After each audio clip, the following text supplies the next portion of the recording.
Hello everyone, అందరు ఎలా ఉన్నారు? నేనైతే చాలా బాగున్నాను. ఫస్ట్ టైం నా వీడియో చూస్తుంటే కనుక please like, share and subscribe to my channel. ఈరోజైతే మేము తిరుపతి వెళ్తున్నామండి. సో దానికోసమే ప్యాకింగ్ చేస్తున్నాను. మాకు ట్రైన్ వచ్చేసి నైట్ 10కి ఉందండి. సో మేము 7:30కి అట్లా స్టార్ట్ అవుదాం అనుకున్నాం, బట్ అస్సలు కుదరలేదండి. మేము స్టార్ట్ అయ్యేపాటికి 8:30 అట్లా అయ్యింది. ట్రైన్ మిస్ అవుతుందేమో అని అనుకున్నాం. లక్కీలీ మేము వెళ్ళిన 5 మినిట్స్కి స్టార్ట్ అయ్యింది. ఇది నెక్స్ట్ డే మార్నింగ్ ఎక్కడి వరకు వచ్చింది ట్రైన్ అని చెప్పి చూస్తున్నాను. మా పాప అయితే ఇంకా నిద్రపోతుంది. మేమందరం ఇంటి దగ్గర నుంచే బ్రేక్ఫాస్ట్ అది తెచ్చుకున్నామండి. ఇంకా బ్రేక్ఫాస్ట్ చేసేసి విండో పక్కన కూర్చొని వ్యూ ఎంజాయ్ చేస్తున్నాం. మేము తిరుపతికి రీచ్ అయ్యేపాటికి 10:30, 11 అట్లా అయ్యింది. ఇంకా మాకైతే విష్ణు నివాస్లో రూమ్స్ అయితే దొరికాయండి. ఇంకా రూమ్కి వెళ్ళి లంచ్ అది చేసేసి ఆ రోజు ఆఫ్టర్నూనే ఎస్ఎస్డి టోకెన్స్ కోసం అని చెప్పేసి క్యూలో ఉన్నాము. బోర్ కొడుతుందని చెప్పేసి అందరం కలిసి లూడో ఆడుతున్నాం. ఇక్కడ జనాలు అయితే చాలామంది ఉన్నారండి. టోకెన్స్ ఈవినింగ్ 4కి అట్లా ఇస్తున్నారు.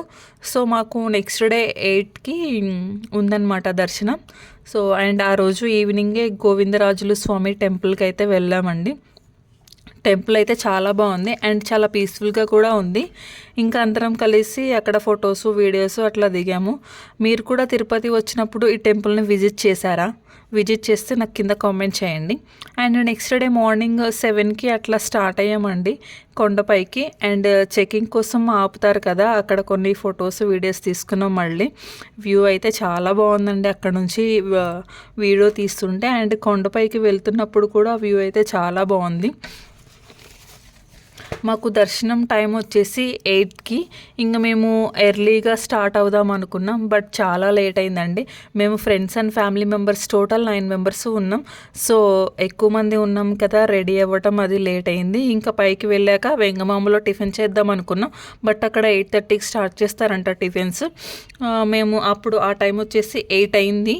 సో హోటల్లో టిఫిన్ తినేసి మా పాపకి తలనీళ్ళలు ఇచ్చామండి. యాక్చువల్గా అయితే ప్లాన్ లేదు, బట్ అక్కడికి వెళ్ళాక మా అన్నయ్య చేయించండి, అందరూ చేయించండి అట్లా అంటే చేయించాము. సో ఇంకా క్యూలో ఉన్నప్పుడు బోర్ కొడుతుందని మా పాప ఒక టాయ్ అయితే కొనుక్కుంది. మేము 9కి వెళ్ళామండి క్యూలోకి. దర్శనం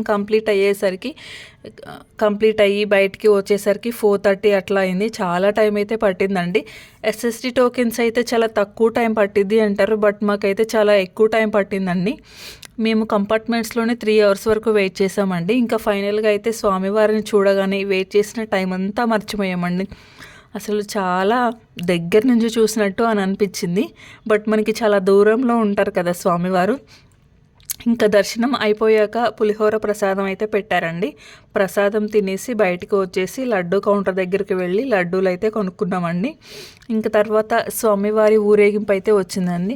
ఫస్ట్ టైం నేను స్వామివారి ఊరేగింపునైతే చూడడం. ఎప్పుడూ టీవీలో చూడడం తప్ప ఇలా చూడడం అయితే ఫస్ట్ టైం అండి. ఊరేగింపు అయ్యాక స్వామివారిని హారతి కూడా ఇచ్చారు. స్వామివారికి అలా చూస్తూ ఉండాలనిపించిందండి, అంత బాగున్నది స్వామివారి ఊరేగింపు. ఇంకా తర్వాత స్వామివారి ఏనుగులు కూడా వచ్చాయండి.